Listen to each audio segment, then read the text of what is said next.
Wow, that's great. Go ahead and sing it. Okay. The rose in the valley is blooming so sweet, and angels descend there the children to greet. ChaCha Kid. Like and subscribe.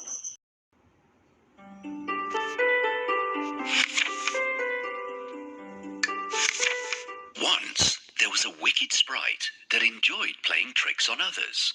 He was one of the most mischievous sprites that ever lived. One day, he was in a really good mood. Do you know what wicked sprites do when they're in a good mood? They craft something terrible and interesting. This sprite thought it would be a good idea to make a mirror. It was no ordinary mirror. It had some strange powers. Anything that was beautiful, pure and good looked ugly, terrifying and evil in the mirror. Those things that were already good for nothing and a sore to the eye looked even uglier and even more horrific. The sprite was delighted to find that the mirror grinned whenever someone had a good thought. He showed his precise mirror to all the little sprites in his school, and there were hoots and screeches of delight. They were glad to have the mirror and flew around holding it all the time. They looked at the people through it, and eventually there wasn't a single person who didn't look ugly or distorted. In their excitement, they flew higher and higher until they were close to the stars. Suddenly, the mirror grinned and shook so much that the sprites couldn't hold it any longer. It went crashing through the skies and shattered into 1,000,000 pieces, some as big as a person and others as tiny as a grain of sand. It was only after it broke that the mirror worked even more evil than ever before. Anybody who got a grain of the shattered mirror in their eye saw the world as a bleak and ugly place. Some people got a splinter in their hearts.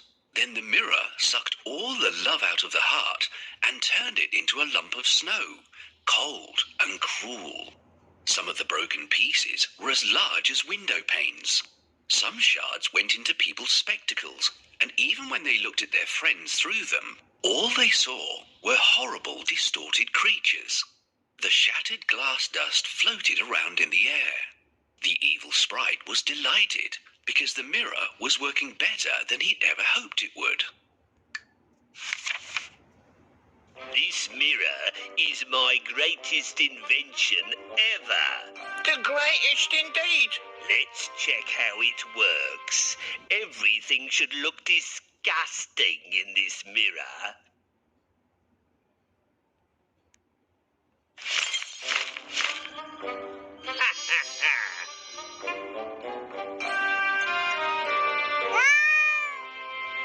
Just look at this. It's so ugly.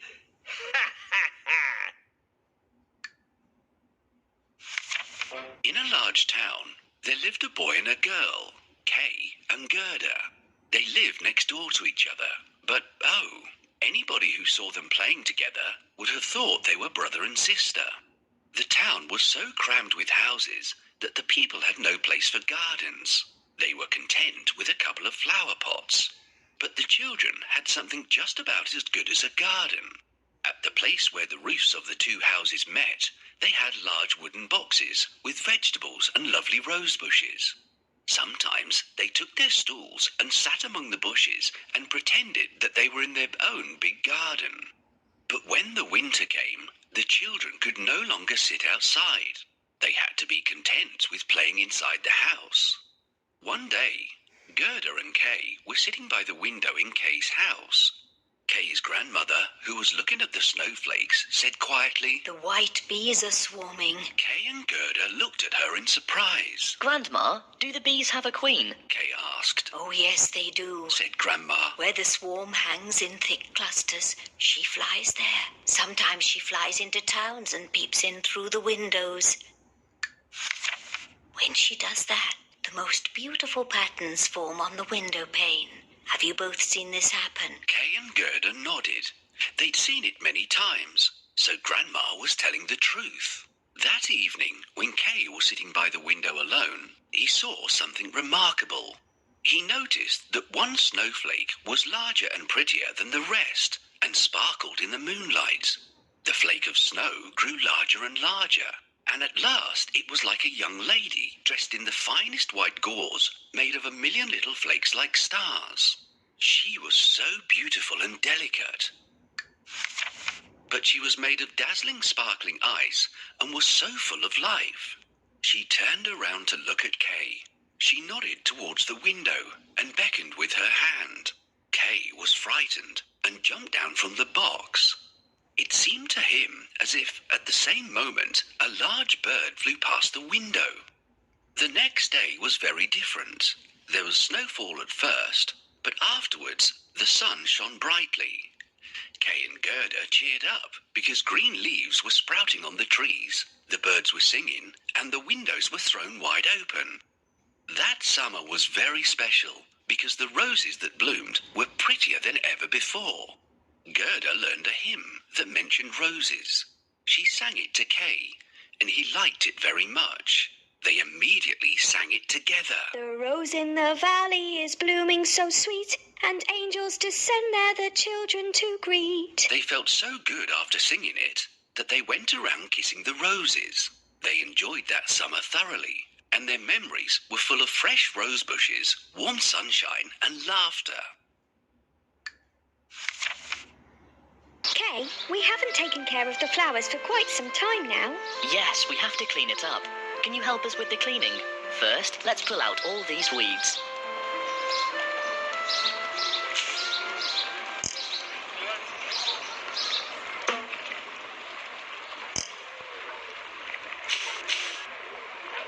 Good job. Now the flowers can grow without any hindrance. What's next? I think we have to cut down all the dry branches and leaves. We need hedge clippers for this job. If the branches grow longer than they are now, they will look untidy. We should trim them down.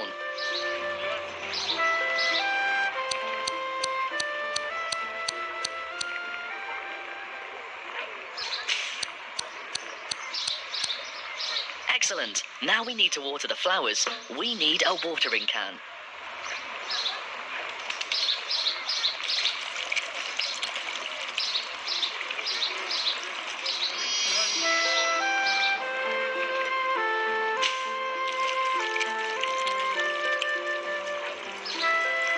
What is this book you have in your hands, Gerda? This is an encyclopedia of animals. We need to place each animal close to its own silhouette on the map. Help us. That's right. This is a Of course. This is a horse. It can carry goods. Exactly. This is an elephant. It lives in Asia and Africa. There are so many amazing animals that live in the world. I'm so glad my teacher gave me this book. By the way, we had singing close to its own song. Wow, that's great. Go ahead and sing it. Okay. The rose in the valley is blooming so sweet, and angels descend there the children to greet. Now that's such a beautiful song. Kay and Gerda sat outside talking as the clock tower struck 5. And almost at the same moment, Kay felt something fall in his eye. He rubbed his eyes and splashed water on it, but whatever it was wouldn't come out. It was one of the splinters from the magic mirror. Another piece struck his heart, and even though it didn't hurt him, it slowly changed his heart into a lump of ice. Poor Kay had changed. He looked at the roses and made a face. How ugly those roses are. They are crooked and dull, said Kay. Gerda was surprised. Kay had never spoken like that before. She brought out her book of animals, and they looked at it as they had done many times. But Kay closed the book shut and said, I don't want to look at these ugly, horrid animals. Kay was so grumpy and unkind that Gerda left sadly. When she came to listen to Grandma's stories, she was surprised to see Kay smirking. He stood behind Grandma and imitated the way she told stories. He's never done anything like this before, thought Gerda. What's happened to Kay? Kay imitated others too, and it wasn't pleasant at all to watch him. Time passed by quickly, and before long it was winter again. All the little boys and girls in the town went to play in the snow. Kay hardly ever played with Gerda now. One day he took his sled and went to play with the other boys. The boldest boys often tied their sleds onto a carriage or cart and took a great ride. Kay was feeling very bold that day. When he found a pure white sled passing by, he decided that he would tie his sled onto it.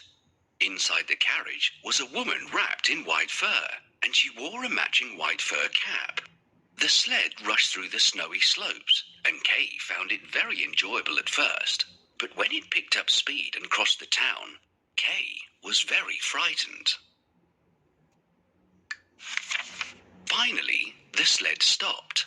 The lady stepped out and called over to Kay. Come here and sit with me. You look cold.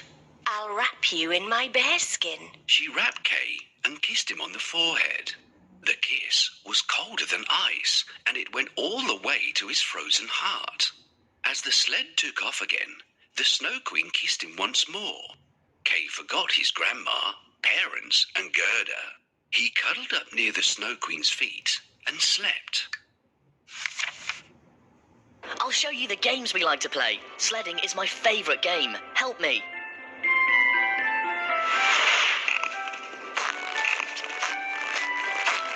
Good job. Let's do this one more time. That's enough. I'm bored of sledding. Let's make a snowman.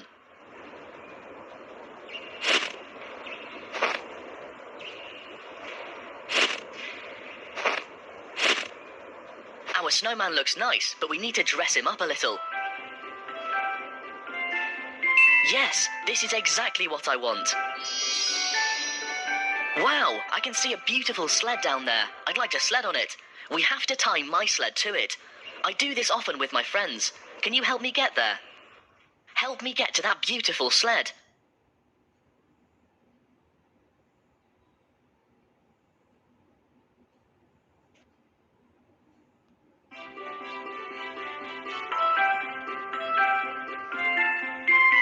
There is no way here.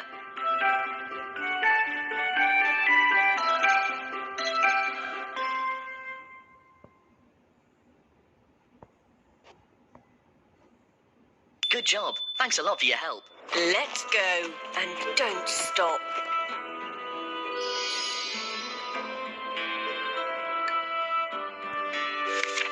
Did you ever wonder what happened to Gerda after Kay went missing? Gerda waited and waited by the gate, but Kay did not come back. In the evening, she went to see the boys playing on their sleds. Did you see Kay? She asked. Oh yes, he tied his sled onto a big white sled and left the town, Said one of the boys. Gerda was very sad.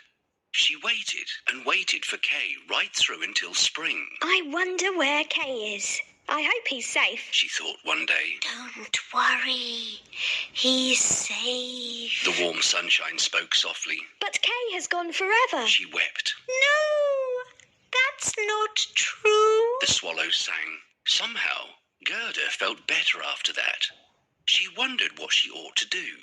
She went home and put on her favourite red shoes. She went to the river and spoke sadly to it. River, did you take my beloved Kay with you? Please take these shoes and give him back. She pleaded. She threw the shoes, but they were washed back onto the riverbank. I think I'll throw them farther. Thought Gerda. Suddenly, she saw a boat lying among the rushes. She got into it, and from the boat, she threw her shoes as far as she could. The boat rocked and began to drift away from the shore. Gerda was scared, but she held on tight to the boat. I never thought it would be so frightening to travel on a boat all by myself. She thought. She drifted towards a cherry orchard with a little cottage right in the middle of it. Standing outside the cottage was an old woman with a crooked stick in her hand. Help! Save me! Gerda cried out. The woman looked up sharply, and before long, she came rushing towards the stream and gently lifted Gerda off the boat. Where were you going all by yourself in that boat? Asked the woman. Gerda told her about Kay and asked the woman if she had seen him, but she shook her head. The woman liked Gerda very much, and she'd always wanted a daughter like that. She knew a bit of witchcraft, though she was a nice and harmless woman. All she wanted was to have Gerda live with her. I'm sure the rose bushes in my garden will remind this little girl of her home and her friends. Thought the woman. I'll use a bit of magic to hide them. She waved her crooked stick over the rose bushes, and they sunk into the ground. Then she softly combed Gerda's long hair and said, You shall live here, little girl, and we'll get along wonderfully. It was almost as if Gerda was under some sort of spell. She stayed with the woman for a long time. They lived very happily. But one day she noticed a rose in the woman's bonnet. The woman had forgotten to hide it.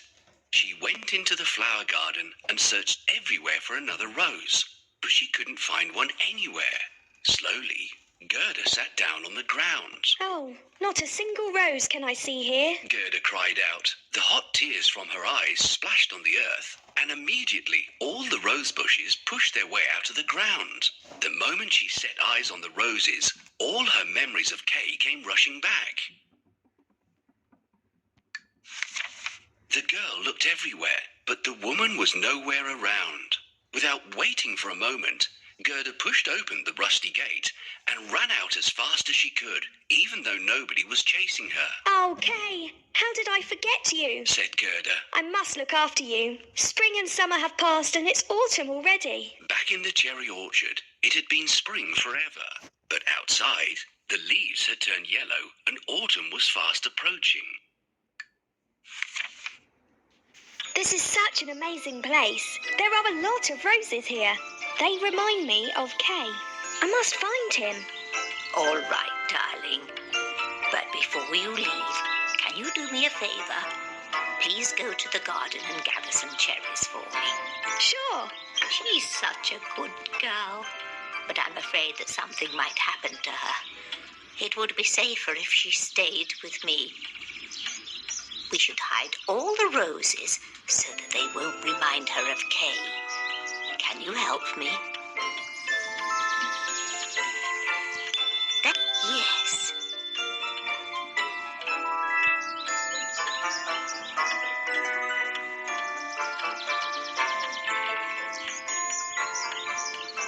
Good job. I've gathered all the cherries in your garden. I have to leave now. All right, my dear. Will you allow me to comb your hair before you go? I wonder where I left my hairbrush. Can you see the hairbrush? Where can it be? There it is. Thank you. Magic comb. Please help this little girl forget her past and stop worrying. Well, this is it. Oh, I feel so light and free. I really like your house and this garden, but I can't help feeling like I've forgotten something. It's because you are tired, my little child. I have a room for you. You can rest there a while. I've not been there for a long time, so you will have to clean up the room. We need to clean the room. I see a cobweb in the corner of the ceiling. We'll brush it away.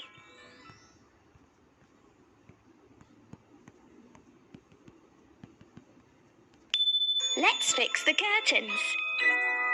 Now we need to make the beds. We have to remove that basket. Let's put some books in the shelf. Ah, roses! The roses were missing in the garden. Oh, how could I have forgotten about Kay and our roses? I must leave.